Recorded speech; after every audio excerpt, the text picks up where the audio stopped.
मैं दीपक कुमार आपका prime mindset YouTube channel पर स्वागत करता हूं। अगला जिला हमारा रहने वाला है गुड़गांव। सबसे पहले देखेंगे गुड़गांव के पड़ोसी जिले कौन कौन से हैं। तो एक तो आपके पास गुड़गांव का पड़ोसी जिला हो जाएगा झज्जर, दूसरा आपके पास हो जाएगा रेवाड़ी, तीसरा नूंह, चौथा पलवल और पांचवा आपके पास रहने वाला है फरीदाबाद। ये सारे के सारे क्या रहेंगे, 5 जिले हो जाएंगे आपके पास। एक तो आपके पास हो जाएगा झज्जर, रेवाड़ी, नूंह, पलवल और फरीदाबाद। ये 5 जिले क्या हो जाएंगे आपके पास, पड़ोसी जिले हो जाएंगे, या आप बोल सकते हो कि ये जो 5 जिले हैं अपनी बाउंड्री गुड़गांव के साथ क्या करते हैं, साझा करते हैं। ठीक है ना।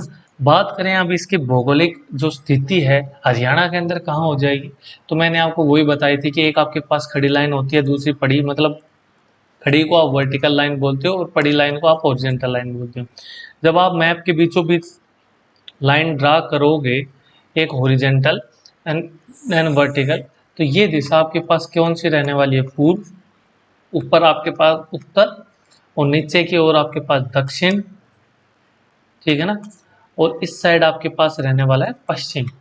तो अब यदि आप गुड़गांव की स्थिति देखोगे यहाँ से, तो आपके पास क्या हो जाएगा, दक्षिण पूर्व। ठीक है ना। तो गुड़गांव की जो स्थिति रहने वाली है आपके पास कौन सी रहने वाली है, गुड़गांव आपका दक्षिण पूर्व के अंदर रहने वाला है। ठीक है ना। यदि आप इसकी जो भौगोलिक स्थिति की बात करोगे हरियाणा के अंदर, तो गुड़गांव आपका कहाँ रहने वाला है, दक्षिण पूर्व के अंदर। बात करें गुड़गांव की स्थापना की, तो गुड़गांव की स्थापना आपके पास 1 नवंबर 1966 में जब हरियाणा बना तभी गुड़गांव की स्थापना हुई। ठीक है ना। तो आपके पास लिखा हुआ है, स्थिति की बात करोगे तो दक्षिण पूर्व हरियाणा में हो जाएगी। पड़ोसी जिले आपके पास पलवल, नूंह, रेवाड़ी, झज्जर और फरीदाबाद, ये आपके पास 5 जिले रहने वाले हैं। ठीक है ना। पड़ोसी जिले भी बोल सकते हो, या आप बोल सकते हो कि इन जिलों के साथ गुड़गांव अपनी बाउंड्री को क्या करता है, साझा करता है। ठीक है ना। आगे बात करें गुड़गांव के क्षेत्रफल की, तो क्षेत्रफल आपके पास 1253 वर्ग किलोमीटर रहने वाला है। ठीक है। जनसंख्या की बात करोगे तो जनसंख्या आपकी 2011 की जनगणना के अनुसार 15 लाख से अधिक रहने वाला है। ठीक है ना। और हरियाणा कौन सा था, सबसे ज्यादा जनसंख्या में चौथा जिला रहने वाला है। पहला आपके पास क्या था, फरीदाबाद, दूसरा आपके पास क्या था, लिख देता हूँ भाई, फरीदाबाद। ठीक है ना। फरीदाबाद की जनसंख्या क्या थी, सबसे ज्यादा थी 2011 की जनगणना के अनुसार। उसके बाद क्या कौन हो जाएगा, हिसार। उसके बाद दूसरे नंबर पे सबसे ज्यादा जनसंख्या किसकी थी, हिसार की थी। तीसरे आपका पास क्या हो जाएगा, भिवानी हो जाएगा। चौथा आपके पास क्या हो जाएगा, गुड़गांव हो जाएगा। ठीक है ना। गुरुग्राम लिख लो भाई, गुरुग्राम। ठीक है ना। और पांचवा आपके पास कौन था, करनाल। ठीक है ना। पांचवा आपके पास क्या हो जाएगा, करनाल। ये आपके पास क्या हो जाएंगे, 5 जिले, किसके अकॉर्डिंग, जनसंख्या के अकॉर्डिंग। तो गुड़गांव आपका कौन सा है, हरियाणा की चौथी सबसे ज्यादा जनसंख्या वाला जिला हो जाएगा आपका गुड़गांव। ठीक है ना। पुराना नाम क्या था गुड़गांव, गुरुग्राम का, तो पुराना नाम गुड़गांव था। 2016 में मुख्यमंत्री मनोहर लाल खट्टर के द्वारा इसका नाम बदल के गुरुग्राम कर दिया गया। ठीक है ना। नामकरण का कारण, भाई इनका नाम जो गुरुग्राम है ये क्यों किया गया, गुरु द्रोणाचार्य के कारण युधिष्ठिर द्वारा गुरु दक्षिणा के रूप में दे दिया गया था। मतलब जो ये क्षेत्र था युधिष्ठिर ने गुरु दक्षिणा के रूप में गुरु द्रोणाचार्य को दे दिया था, इसलिए इसका नाम गुरुग्राम पड़ गया है, मतलब गुरु का ग्राम। ठीक है ना। आगे बात करें हम आप प्रमुख उपनाम की, तो गुड़गांव के जो प्रमुख उपनाम क्या जगह, इसको गुड़गांव को आप हरियाणा की हाईटेक सिटी बोलते हो। ठीक है ना। दूसरा आपके पास इलेक्ट्रॉनिक सिटी हो जाएगी। ठीक है ना। तीसरा आपके पास मेडी सिटी हो जाएगी। चौथा आप बोल सकते हो साइबर सिटी। ठीक है ना। सोलर सिटी हो जाएगी आपके पास, सॉफ्टवेयर सिटी हो जाएगी, कैपिटल ऑफ कॉल सेंटर। ये चीज आप याद रखना कि आप गुड़गांव को क्या बोलते हो, कैपिटल ऑफ कॉल सेंटर। ठीक है ना। मेट्रो सिटी बोलते हो क्योंकि मेट्रो की शुरुआत गुड़गांव के अंदर 21 जून 2010 को की गई थी। ठीक है ना। सबसे ज्यादा मॉल भी आपके कहाँ पे है, गुड़गांव में, इसलिए आप इसको मॉल सिटी कहते हो। आईटी सेक्टर, आईटी सेक्टर का हब, क्योंकि सबसे ज़्यादा आईटी की जो कंपनियां हैं वो आपकी कहाँ पे हैं, गुड़गांव में है। यदि देश की बात करें तो बेंगलोर और गुड़गांव। ठीक है ना। पहले नंबर पे बेंगलोर था, दूसरे पे गुड़गांव था, अब शायद पहले नंबर पे गुड़गांव आ चुका है आपका। तो ये आईटी सेक्टर का हब हो जाएगा। मनोरंजन सिटी, तो भाई मनोरंजन किससे करते हो, जो सबसे ज़्यादा आपके पास टूरिस्ट के लिए प्लेसेस घूमने के लिए, तो वो भी आपके गुड़गांव के अंदर है। मूवी की चीज़ें हैं वो भी मॉल वगैरह या जो मूवी लगती है थिएटर वगैरह वो भी गुड़गांव में सबसे ज्यादा है, तो मनोरंजन सिटी हो जाएगी। हरियाणा का उद्योग बिहार भी हो जाएगा। द्रोण नगरी भी कहते हो, आर्थिक राजधानी मतलब पूरे हरियाणा का कम से कम आप ये मान लो आधे से ज्यादा जो पैसा है वो आपका गुड़गांव जनरेट करता है, ठीक है ना। उसके बाद बात करें सिलिकॉन वैली हो जाएगा, ठीक है ना। ड्रीम सिटी हो जाएगी, भाई इतनी बड़ी बड़ी बिल्डिंग है, लोगों के ड्रीम है वहां जाके रहना, तो वो क्या हो जाएगी आपकी ड्रीम सिटी हो जाएगी, मिलेनियम सिटी हो जाएगी। ये तो आपके पास मेट्रो, जो मेट्रो है उसका एक क्या है स्टैंड भी है ना, मिलेनियम सिटी। इफ्को चौक के बाद आगे आता है, पहले आपके पास एमजी रोड, इफ्को चौक, उसके बाद मिलेनियम सिटी आता है शायद, है ना, हाँ। आगे बात करें प्रमुख उद्योग की, तो सबसे पहला प्रमुख उद्योग आपके पास क्या हो जाएगा, MTSPL, Maruti technology service private limited, जिसकी स्थापना 1970 में की गई। स्थापना किसके द्वारा की, संजय गांधी के द्वारा की गई, ठीक है।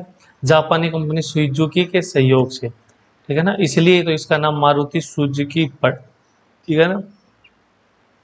जापानी जो कंपनी थी उस सुजुकी की हेल्प से क्या की, संजय गांधी ने Maruti technical service private limited की स्थापना की। पहली कार आपकी बनी मारुति 800, ठीक है ना, जो 14 दिसंबर 1983 को लॉन्च की गई। 14 दिसंबर 1983 को क्या की गई, लॉन्च की गई, ठीक है ना। और निर्यात सबसे पहले निर्यात हंगरी देश के अंदर इसका निर्यात किया गया, ठीक है ना। आगे बात करें, ये आपके पास Maruti technical service private limited का प्लांट रहने वाला है। आगे देखेंगे अन्य उद्योग आपके गुड़गांव के क्या हो जाएंगे, एक तो आपके पास चीनी मिट्टी उद्योग हो जाएगा, इलेक्ट्रिक इलेक्ट्रिक या रुको एक मिनट, इलेक्ट्रिकल उद्योग हो जाएगा, सॉफ्टवेयर उद्योग हो जाएगा, IT उद्योग हो जाएगा, ठीक है ना भाई, याद ही करने। ऑटोमोबाइल उद्योग हो जाएगा, मानेसर हरियाणा का मोटो ऑटो हब, ठीक है ना। उसके बाद ज्वेलरी एंड आभूषण उद्योग हो जाएगा घड़ी हसरू गांव के अंदर। ड्रग्स उद्योग, फार्मा उद्योग, ड्रग्स का मतलब वो वाला ड्रग्स नहीं है, वो वाला मत समझ लेना, ठीक है ना, ये दवाइयों से रिलेटेड हो गया, ठीक है ना। ड्रग्स और फार्मा उद्योग का मतलब होता है जो आप दवाई लेते हो उनमें भी ड्रग्स की कुछ मात्रा होती है, आपके इलाज के लिए दिया जाता है, उनको भी ड्रग्स बोलते हो। उसके बाद रैनबैक्सी का मुख्यालय है। रैनबैक्सी क्या है, वो रिवाइटल सुना है जो सलमान खान ऐड करते हैं, ना सुना तो उसकी भी ऐड नहीं सुनो तो नहीं सुनो भाई तुम। तो वो आपका रैनबैक्सी है, उसका मुख्यालय भी कहाँ पे हो जाएगा, आपका गुड़गांव के अंदर हो रहने वाला है। उसके बाद बात करें औषधि उद्योग, तो डुंडा हेड़ा गांव के अंदर आपका औषधि उद्योग रहने वाला है गुड़गांव का, ठीक है। आगे देखेंगे भाई, ये आपके पास क्या हो जाएगा, मानेसर का ऑटोमोबाइल। ऑटोमोबाइल का मतलब क्या होता है भाई, जो गाड़ी वगैरह से रिलेटेड या जो ऐसे कारखाने जो क्या है, ऑटो हब का मतलब मोस्टली कार, आपके जो जो साधन है इनसे इनके बनने के उद्योग से हो जाएगा। तो मानेसर में काफी उद्योग है इसलिए इनको कहते हैं। ये आपके पास रैनबैक्सी का मुख्यालय हो जाएगा गुड़गांव के अंदर, ठीक है ना। बात करें प्रमुख मंदिर की, तो पहला ही मंदिर आपके पास शीतला माता मंदिर हो जाएगा। और इस मंदिर को कौन नहीं जानता भाई, वैसे नहीं जानते होगे तो कभी ना कभी बालक बच्चा आएगा तो बाल बोल तरवाण जाओ, ठीक है ना। अपने इलाके की कुल माता है ये, मोस्टली जात वगैरह लगाने के लिए यहाँ पे जाते हैं। तो इनका वास्तविक नाम था ललिता करपी, ठीक है ना। और ये जो माता शीतला है कौन है, ये गुरु द्रोणाचार्य की क्या रहने वाली है, पत्नी रहने वाली है। इनको बड़ी माता ललिता और कृपी भी कहते हैं, ठीक है ना। इन्हें चेचक की देवी कहा जाता है। चेचक का मतलब क्या होता है, जो आपके दाने दाने से नहीं हो जाते हैं, ठीक है, नुल माता निकले आई, उसको माता निकले आई, वो माता यही होती है, ठीक है ना। तो इसको चेचक की देवी कहा जाता है, ठीक है ना। इस मंदिर का पुनर्निर्माण 18वीं सदी के अंदर भरतपुर के राजा राजा जवाहर सिंह के द्वारा कराया गया, ठीक है ना। वास्तुकला की बात करें तो भाई राजा जवाहर सिंह है, ये राजस्थान के क्या थे, राजा थे, तो राजस्थानी शैली इन्होंने निर्माण करवाया था। राजस्थानी शैली दिखती है इसके अंदर, ठीक है ना। बात करें माता शीतला का है, वो गवर्नमेंट बोर्ड है जिसको आप बोलते हैं श्री माता शीतला देवी श्राइन बोर्ड। ठीक है ना। अब ये श्राइन बोर्ड है, इसका गठन है ये 1991 में किया गया है। इसके जो अध्यक्ष हैं वो आपके मुख्यमंत्री सीएम रहने वाले हैं। तो वर्तमान में जो आपके श्री माता शीतला माता देवी का जो श्राइन बोर्ड है उसके जो अध्यक्ष हैं वो कौन रहने वाले हैं, सैनी साहब, ठीक है ना, सैनी साहब रहने वाले हैं आपके।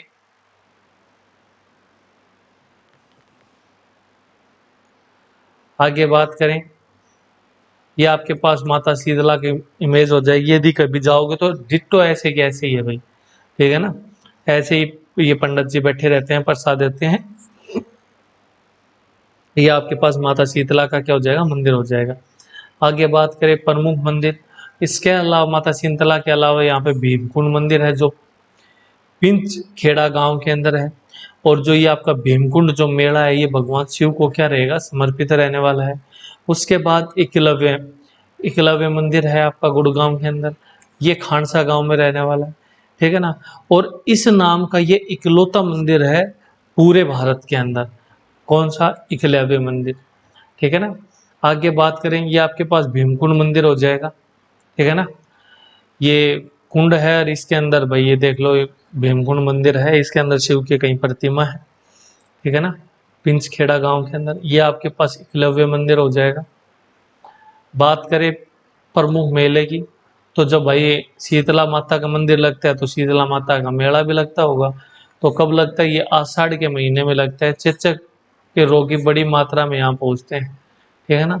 तो जो चेचक या बड़ी माता छोटी माता से ग्रस्त लोग हैं वो यहाँ पे जाते हैं भाई, मानता है यहाँ पे।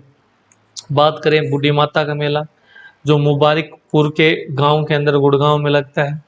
उसके बाद बूढ़ी तीज का मेला आल दुर्गा जो गांव है गुड़गांव के अंदर वहाँ लगता है।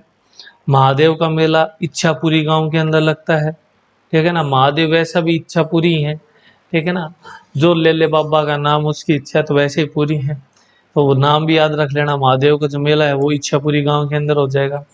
भक्त पूर्णमल का मेला, ठीक है ना, जो आपके पास भक्त पूर्णमल है इसका मेला आपके पास कासण गांव के अंदर लगता है, गुड़गांव के अंदर। उसके बाद अंतिम आपके पास एक मेला है जो शाह चोखा खोरी का मेला जो खोरी गांव में लगता है। ये मुस्लिम समुदाय के लिए का एक प्रसिद्ध मेला है, रहने वाला है आपके पास। आगे बात करें शिक्षा संस्थान की, तो शिक्षा संस्थान में सबसे पहला आपके पास शिक्षा संस्थान रहने वाला है गुरुग्राम विश्वविद्यालय, ठीक है ना। इसकी स्थापना 2017 के अंदर की गई। उसके बाद अगला आपके पास रहने वाला है रक्षा विश्वविद्यालय या बोल सकते हो डिफेंस यूनिवर्सिटी, जो आपके बिनोला गांव के अंदर स्थित रहने वाली है। यह भारत का प्रथम, ठीक है ना, भारत का प्रथम रक्षा या बोल सकते हो भारत का प्रथम डिफेंस यूनिवर्सिटी रहने वाली है ये। इसकी स्थापना आपके पास 2013 के अंदर की गई। उद्घाटन किसने किया, पूर्व पीएम मनमोहन सिंह के द्वारा इसका उद्घाटन किया गया। उसके बाद अमेठी एक प्राइवेट यूनिवर्सिटी है आपके पास, वो भी आपके पास यहाँ रहने वाली है, अमेठी विश्वविद्यालय मानेसर के अंदर। उसके बाद SGT विश्वविद्यालय वो बुढेड़ा गुड़गांव के अंदर रहने वाला है, ठीक है ना। आगे आपके पास जवाहर नवोदय विद्यालय जो फरूख नगर के अंदर रहने वाला है, ठीक है ना। गुड़गांव विश्वविद्यालय राजकीय यूनिवर्सिटी, तो ये आपके पास गुड़गांव यूनिवर्सिटी की इमेज है, ठीक है ना। ये आपके पास अमेठी यूनिवर्सिटी हो जाएगी, छाया में खड़े है कलेरा इस भाई साहबा ने, ये बिल्डिंग हो जाएंगे अमेठी यूनिवर्सिटी की। ये एक प्राइवेट जो यूनिवर्सिटी है, ठीक है ना, ये भी आपके पास प्राइवेट ही है। इसमें देखो SGT यूनिवर्सिटी गुड़गांव, बादली रोड, चानू, बुढेड़ा, गुड़गांव, हरियाणा, ये आपके पास पिन कोड नंबर दे रखे हैं। ये आपकी क्या हो जाएगी, SGT यूनिवर्सिटी हो जाएगी। उसके बाद ये आपके पास क्या है, SCERT state council of educational research and training centre. इसकी भी स्थापना आपकी कब हुई, 1979 के अंदर, कहाँ पे, गुड़गांव के अंदर, ठीक है ना। उसके बाद हिप्पा क्या है, Haryana institute of public administration, ठीक है ना। इसकी स्थापना आपके पास कब रहने वाले, इसकी स्थापना आपके पास 1983 के अंदर हुई, ठीक है ना, Haryana institute of public administration, ठीक है ना। अगला आपके पास संस्थान रहने वाला है HREC Haryana roadways engineering corporation. आप हरियाणा रोडवेज की बस में बैठना और उसकी जो पीछे सीट है ना, उसके ऊपर देखना HREC लिखा मिलेगा, ठीक है ना।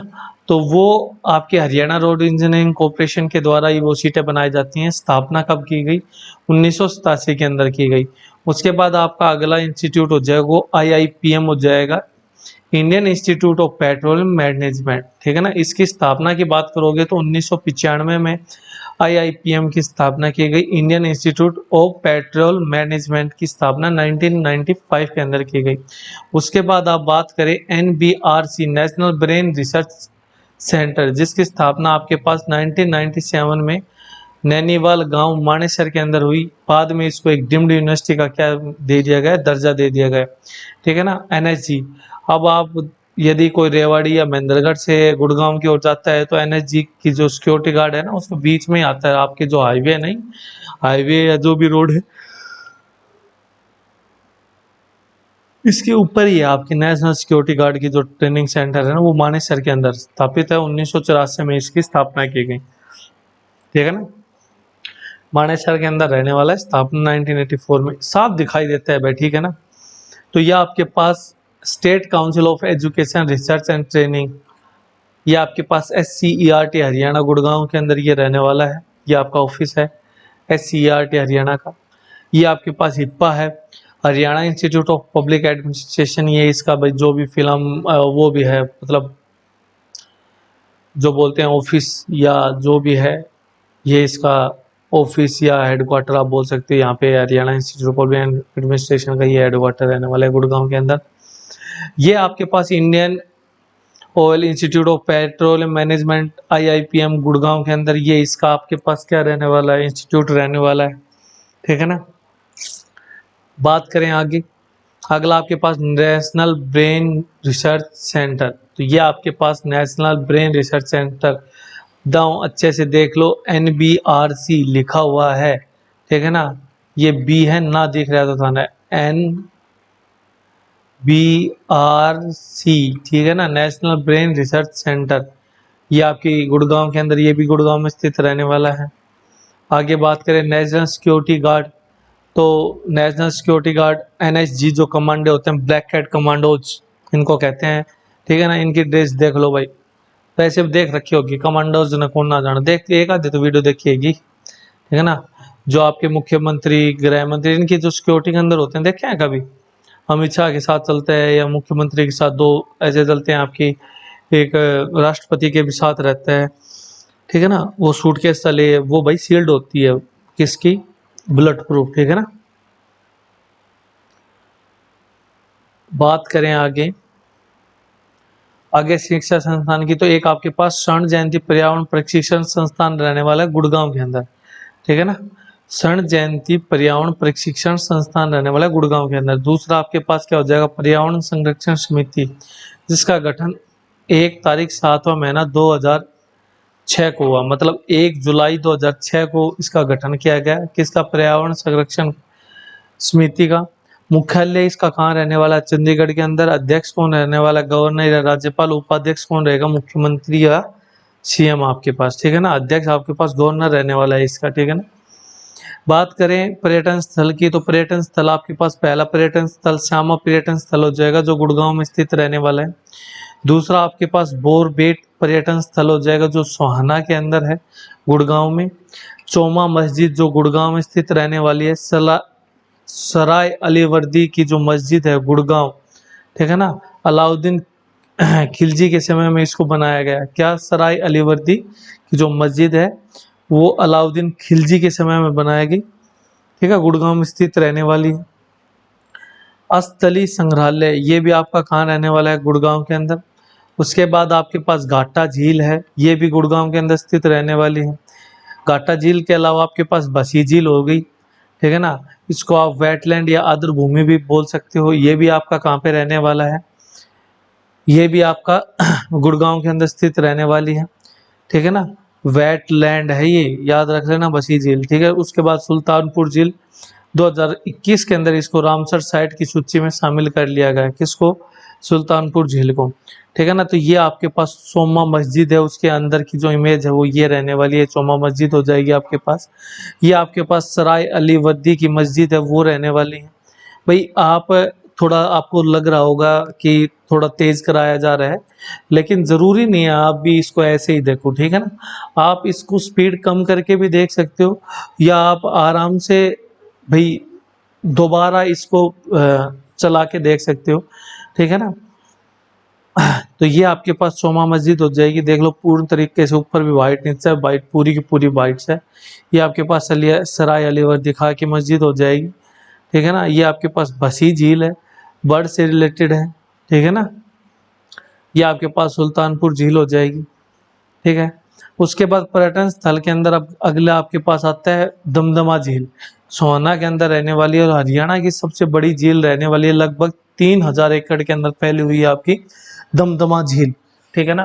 कितनी एकड़ में फैली हुई है? 3000 एकड़ के अंदर फैली हुई है आपकी दमदमा झील, ठीक है ना।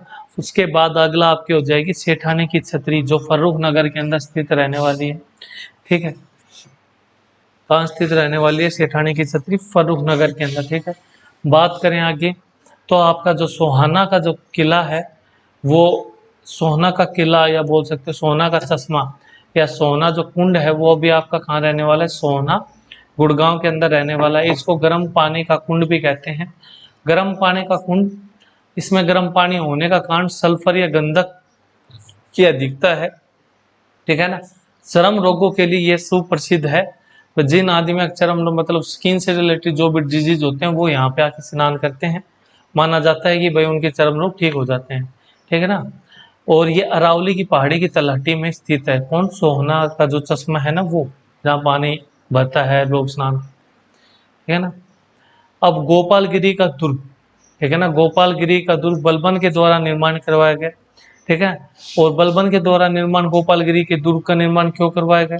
मेवात में शांति स्थापित करने के उद्देश्य से गोपालगिरी दुर्ग का क्या करवाया गया? निर्माण किसके द्वारा? बलबन के द्वारा, ठीक है ना। उसके बाद अगला पर्यटन स्थल आपका क्या हो जाएगा? बेगम समरू का महल हो जाएगा, जो झाड़सा गांव गुड़गांव के अंदर रहने वाला है। अगला आपके पास डीएलएफ गोल्फ कोर्स हो जाएगा, जो गुड़गांव के अंदर स्थित है, ठीक है। ये आपके पास क्या होगी? दमदमा लेक हो गई, ठीक है ना, जो गुड़गांव की ईडन क्या रहने वाला है? प्लेस रहने वाला है, ठीक है ना। और ये देखो दमदमा झील के ऊपर क्या है? ये बोटिंग वगैरह देख रहे हो, घूमने का अच्छा स्थान है भाई आपका, ठीक है। ये दमदमा झील नाइट विजन है। फिर भी देखो एक नाव तो हमें अभी दी गई, ठीक है ना, पेड़ खड़ा है बीच में। ये आपके पास दमदमा झील रहने वाली। ये सोहना का किला है। किला तो क्या बचा है भाई, मरम्मत कराई नहीं जाती इसकी।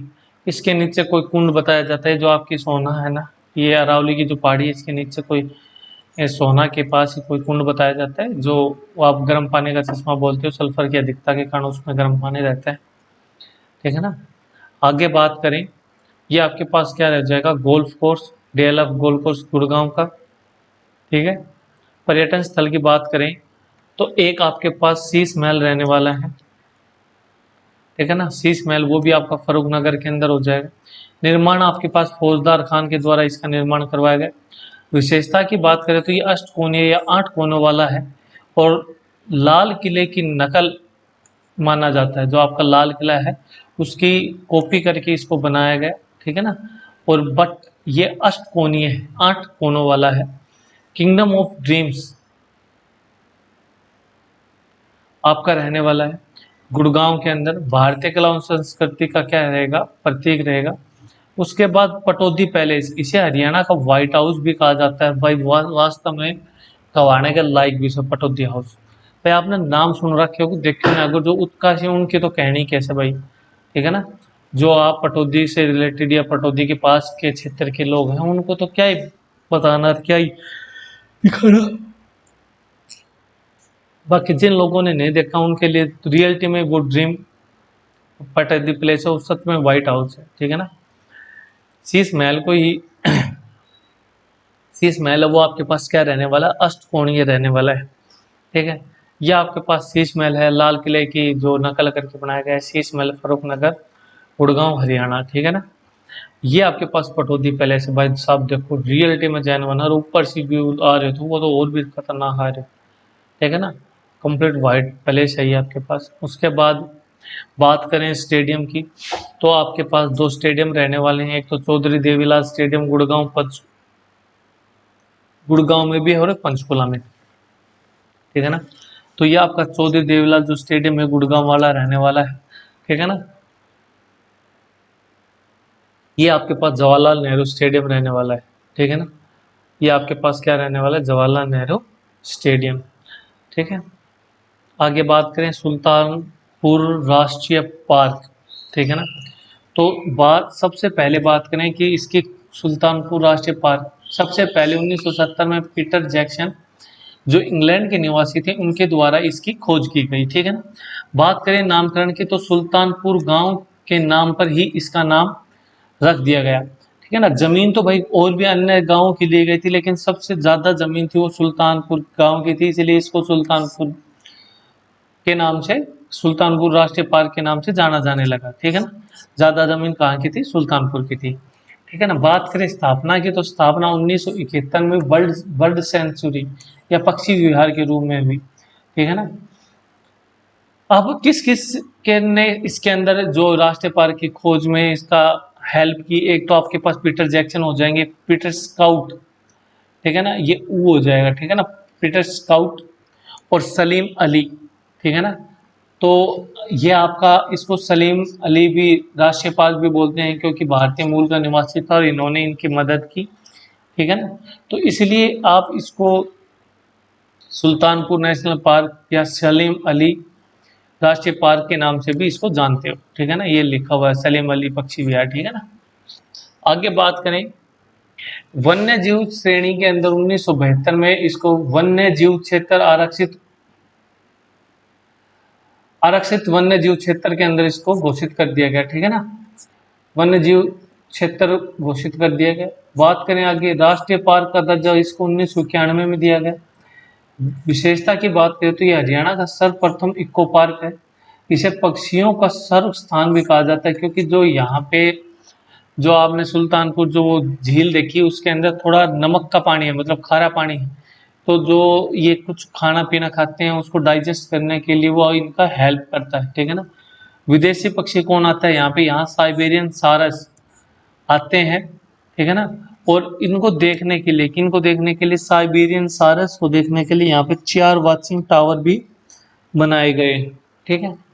ये आपके पास क्या है, सुल्तानपुर राष्ट्रीय पार्क हो जाएगा और ये आपके पास क्या हो जाएंगे, साइबेरियन सारस, ठीक है ना। इनको देखने के लिए 4 टावर भी, वाचिंग टावर भी बनाए गए, ठीक है ना। अब आपका साल्ट वर्क डिपो फरूख नगर के अंदर हो जाएगा। गढ़ी असरू से फरूख नगर तक 1 मीटर गेज रेल लाइन नमक ढोने के उद्देश्य से बिछाई गई, ठीक है ना। बात करें यहाँ की सोहना का किला 18वीं सदी में राजा सोहन सिंह के द्वारा निर्माण किया गया और राजा सोहन सिंह राजस्थान के थे इसलिए इसके अंदर राजस्थानी कला का मतलब राजस्थानी कला दिखती है, ठीक है ना। विंटेज कार रैली आपकी प्रथम रैली है, ये 1964 में हुई। विंटेज कार रैली क्या है कि इसके अंदर जो पुरानी कार हैं उनकी रैली की गई, कहाँ पे, गुड़गांव सोहना के अंदर, ठीक है ना। उसके बाद फोर्क आर्ट म्यूजियम सोहाना की स्थापना कब की गई, सोहना की स्थापना कब हुई, 1984 के अंदर, ठीक है ना। गोल बावड़ी ये भी आपके कहाँ पर स्थित रहने वाली है, फरूख नगर के अंदर, ठीक है ना। साल्ट वर्क डिपो जो ये है ना, ये आपका सुल्तानपुर जो झील है वहां पे वहीं पे है, ठीक है ना। पानी उसका क्या है, खारा, इसीलिए फरूख नगर से गढ़ी शुरू तक क्या बिछाएगी, मीटर गेज लाइन नमक ढोने के उद्देश्य से। इतना खारा पानी था कि नमक बना सकते हो आप। ये आपकी विंटेज कार रैली, ठीक है ना। विंटेज का मतलब देख रहे हो ना, पुरानी जो गाड़ियां हैं उनकी रैली निकाली गई थी। अब बात करें गुड़गांव के महान व्यक्तित्व की, तो पहला महान व्यक्तित्व आपके पास अयोध्या प्रसाद गोयलिया हो जाएंगे जो हिंदी और उर्दू भाषा के प्रसिद्ध क्या रहे हैं, कवि रहे हैं, ठीक है ना। उसके बाद बात करें मंसूर अली खां पटौदी की जो भारतीय क्रिकेट टीम के कप्तान रहे, ठीक है ना। साथ में शायद ये इंग्लैंड की टीम के भी कप्तान रहे थे, ठीक है ना। इनको टाइगर पटौदी भी कहा जाता है। और ये सैफ अली खान के क्या हो जाएंगे, सैफ अली खान के पिता हो जाएंगे। उसके बाद राजकुमार राव, स्त्री मूवी तो देखी होगी तुमने, ठीक है ना। तो वो जो बॉलीवुड अभिनेता है या जो बॉलीवुड एक्टर है, उनकी फिल्म स्त्री, न्यूटन और स्त्री टू आई है राजकुमार राव की। ये भी आपके कहाँ के रहने वाले हैं, गुड़गांव के रहने वाले हैं। बात करें निकुंज मलिक की, तो ये एक आपकी एक्ट्रेस रहने वाली हैं, बोले तो अभिनेत्री, ठीक है। शिवानी कटारिया एक तैराक है, स्विमर, ठीक है ना। गीता जुत्सी एक एथलीट रहने वाली है जो अरे यार 800 1500 मीटर की रेस लगाती हैं। 1876 के अंदर इन्होंने प्रथम अर्जुन अवार्ड और भीम अवार्ड प्राप्त करने वाली प्रथम भारतीय महिला बनी, ठीक है ना। 1976 में इसने अर्जुन अवार्ड और भीम अवार्ड प्राप्त किया, और ये अवार्ड प्राप्त करने वाली ये भारतीय हरियाणा की प्रथम महिला बनी। ये आपके पास मंसूर अली खां पटौदी हो जाएंगे, और इनके सुपुत्र हो जाएंगे सैफ अली खान, ठीक है ना। ये आपके पास राजकुमार राव हो जाएंगे, और इनको कौन नहीं जानता, ताऊ, ठीक है। आज भी नौकरी था, मैं ताऊ का कहानी ना लाग गया बेचारा, सैनी साहब ने तो खाम खाए बैठा रखे, चाल तो आज भी अब अब्बा की रही है। तो ये आपका क्या हो जाएंगे, मनोहर लाल खट्टर और फेमस फेमस राजकुमार राव, ठीक। ये आपके पास निकुंज मलिक अभिनेत्री हो जाएंगी, बोले तो एक्ट्रेस। यहाँ ध्यान ना दे कोई भी, यहाँ देखो काफी सुंदर है भाई, शिवानी कटारिया, ये क्या हो जाएंगी, तैराक। वो मुंह के ऊपर देख, जो ड्रेसअप है उसको देख के पहचान सकते हो बेचारे तैराक ही होंगे, ठीक है ना। शिवांगी कटारिया। गीता जुत्सी हो जाएंगी, ये आपकी भाई बहुत पुरानी इमेज निकाली है, ठीक है ना। गीता जुत्सी ये एथलीट हो जाएंगी कौन से, 500 और 800 मीटर की जो रनिंग है उसमें, ठीक है। आगे बात करें गुड़गांव, गुड़गांव के अन्य जो महान व्यक्तित्व तो बचे, एक तो आपके पास गुड़गांव से हो जाएंगे आशीष नेहरा, ठीक है ना, जो पूर्व क्रिकेटर हो जाएंगे, ठीक है, गुड़गांव से। उसके बाद प्रीतम रानी शिवा जो पूर्व हॉकी कप्तान हो जाएंगे, और अर्जुन पुरस्कार से सम्मानित हो जाएंगे, ठीक है ना। प्रीतम रानी शिवा चाहे इनको अर्जुन पुरस्कार से सम्मानित किया गया, और पूर्व हॉकी क्या रहने वाली है, कप्तान रहने वाले। आशीष नैना पूर्व क्रिकेटर हो जाएंगे गुड़गांव से। बात करें आगे, अनूप कुमार कबड्डी के खिलाफ हैं, कबड्डी के खिलाड़ी रहने वाले, जो प्रो कबड्डी आती थी उसमें देखा भी होगा आपने अनूप कुमार को, बहुत फेमस हुए, ठीक है ना। अनूप कुमार पूर्व कबड्डी खिलाड़ी और भारतीय कबड्डी टीम के क्या रहे, कप्तान भी रहे, ठीक है ना। उसके बाद आपके पास अगला हो जाएगा शेखर गुरेरा, ठीक है ना, प्रसिद्ध कार्टूनिस्ट थे। इन्होंने कारगिल की जो लड़ाई हुई उनको कार्टून के जरिए दिखाया, और उसको नाम दिया ऑपरेशन विजय के आधार पर, ठीक है ना। ये आपके पास आशीष नेहरा रहने वाले हैं, ठीक है ना। इनको कौन नहीं जानता, देखा भी हुआ होगा, आशीष नेहरा पूर्व क्रिकेटर है आपकी, ठीक है ना। प्रीतम रानी शिवाज पूर्व हॉकी कप्तान रहने वाले हैं, ये आपके पास प्रीतम रानी शिवाज रहने वाली हैं, ठीक है ना। कौन है प्रीतम रानी शिवाज, आपके पास भाई तुमने देखा ना देखा, हमने बहुत देखा है अनूप कुमार, ठीक है ना। कबड्डी कबड्डी कबड्डी करता भाई, तगड़ो प्लेयर तो, वास्तव में तगड़ो प्लेयर तो अनूप कुमार, ये आपका कबड्डी से रिलेटेड हो जाएगा, ठीक है ना। अरे शक्ल देख के जान जाओगे भाई अनूप कुमार। ये आपके पास शेखर गुरेरा हो जाएंगे, जो प्रमुख कार्टूनिस्ट थे, ठीक है ना। और महान व्यक्तित्व की बात करें तो आपके पास सूरज चड्ढा हो जाएंगे जो अभिनेता है, पायल राजपूत जो एक्ट्रेस हैं, विक्रम कोल्लर जो एक एक्टर है। ये आपके पास ये आपके पास पायल राजपूत रहने वाली हैं। आगे बात करें हरियाणा की राजधानियाँ, तो धार्मिक राजधानी आपकी किसको कहते हो भाई, ये कुछ एडिशनल पॉइंट है, ठीक है ना। जैसे आर्थिक राजधानी आपने गुड़गांव को पढ़ा, तो उसी से रिलेटेड दो तीन चीजें हैं, जो अन्य स्टेट्स अन्य जो जिले हैं उनको आप बोलते हो। तो धार्मिक राजधानी आप कुरुक्षेत्र को बोलते हो, प्रशासनिक राजधानी आप चंडीगढ़ को बोलते हो, राजनीति की राजधानी रोहतक को बोलते हो, और आर्थिक राज आपके पास क्या हो जाएगी, गुड़गांव। इससे रिलेटेड आपके क्वेश्चन पूछे जाते हैं भाई। ये कुछ इंपॉर्टेंट पॉइंट है, वो हम आपके सामने रीड करेंगे, नोट कर लेंगे, ठीक है ना। अरावली सफारी पार्क, दुनिया का सबसे बड़ा सफारी पार्क गुड़गांव और नूह जिले के अरावली की पहाड़ियों में लगभग 1000 एकड़ में विकसित किया गया है, ठीक है ना। जो अरावली सफारी पार्क है वो 1000 एकड़ में विकसित किया गया है, जो आपका गुड़गांव और जो नूह की जो अरावली की पहाड़ी है उनके मध्य, ठीक है ना। उसके बाद क्या है, लेपर्ड सफारी, गुड़गांव में दमदमा क्षेत्र में लेपर्ड सफारी बनाने की योजना निकाली गई है, ठीक है ना। बात करें पर्यावरण न्यायालय की, तो हरियाणा का पर्यावरण न्यायालय फरीदाबाद में है, लेकिन गुड़गांव के मामलों की सुनवाई भी अक्सर विशेष कैंप कोर्ट के माध्यम से यहीं से जुड़ी होती है, ठीक है। आगे देखें, सबसे बड़ी विधानसभा, जनसंख्या की दृष्टि से सबसे बड़ी जो विधानसभा हो जाएगी वो आपके पास बादशाहपुर हो जाएगी, और ये हरियाणा की सबसे बड़ी विधानसभा सीट रहने वाली है आपकी। बात करें पुलिस कमिश्नरी की, तो गुड़गांव हरियाणा की पहली पुलिस कमिश्नरी बनी थी, ठीक है। बात करें आगे नगर निगम की, तो यह हरियाणा का वह जिला है जो 2 बार नगर निगम है, जहां पर 2 नगर निगम है, गुड़गांव और मानेसर, ठीक है ना, सॉरी भाई।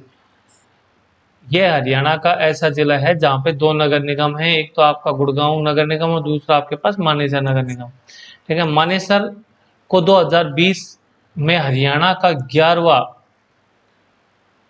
नगर निगम घोषित किया गया था, ठीक है। मानेसर को हरियाणा का 11वां नगर निगम घोषित किया गया था 2020 के अंदर। आगे बात करें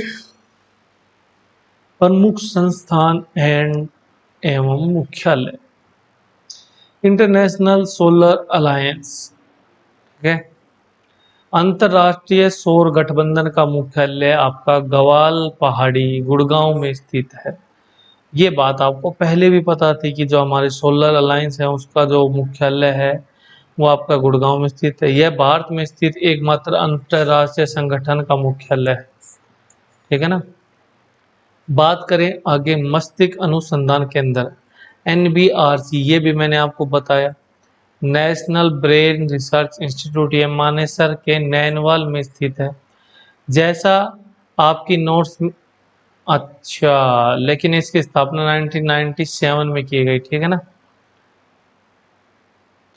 हेली हब, भारत का पहला हेली हब गुड़गांव में स्थापित किया गया, जहां हेलीकॉप्टरों के लिए सभी सुविधाएं एक ही जगह होंगी, ठीक है।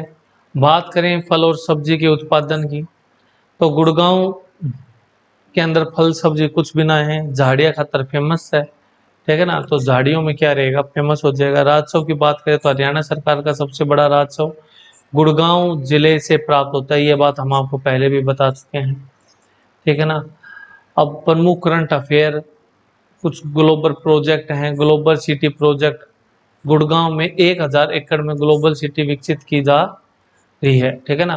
तो ये आपका नया प्रोजेक्ट है, इसके तहत 1000 एकड़ के अंदर ग्लोबल सिटी विकसित की जा रही है। दूसरा आपके पास पॉइंट है grain ATM. Grain ATM Bharat का पहला अनपूर्ति ग्रेन एटीएम गुड़गांव में फरुखनगर में स्थापित किया गया था। ग्रेन एटीएम का मतलब वहां से आप पैसे डालो और अनाज ले सकते हो, ठीक है ना। ये आपके पास ग्रेन एटीएम लगाया गया। बात करें विश्व शांति केंद्र, वर्ल्ड पीस सेंटर, भारत का पहला विश्व शांति केंद्र गुड़गांव के अंदर स्थापित किया जा रहा है। वर्ल्ड पीस सेंटर कहाँ पे स्थापित किया जा रहा है, गुड़गांव के अंदर। ये आपका करंट का क्वेश्चन बनता है, ठीक है ना। तो ये हमारा लास्ट रहने वाला है। अब हमारा गुड़गांव हो गया कंप्लीट। वीडियो कैसी लगी, पता है कुछ गलतियां हुई होंगी तो उनके लिए माफ़ी चाहते हैं। बाकी वीडियो अच्छी लगी है तो लाइक शेयर सब्सक्राइब, ठीक है ना। ये शुरुआत है हमारी, ठीक है ना, धीरे धीरे सुधार होगा। शुरुआत में किसी भी चीज़ को मुंह में एकदम से नहीं डाला जाता ना, तो लाइक शेयर एंड सब्सक्राइब जरूर करें। बाकी कंटेंट की हम गारंटी लेते हैं, कंटेंट एक ही नंबर है, कहीं जाने की आवश्यकता नहीं पड़ेगी आपको, ठीक है ना।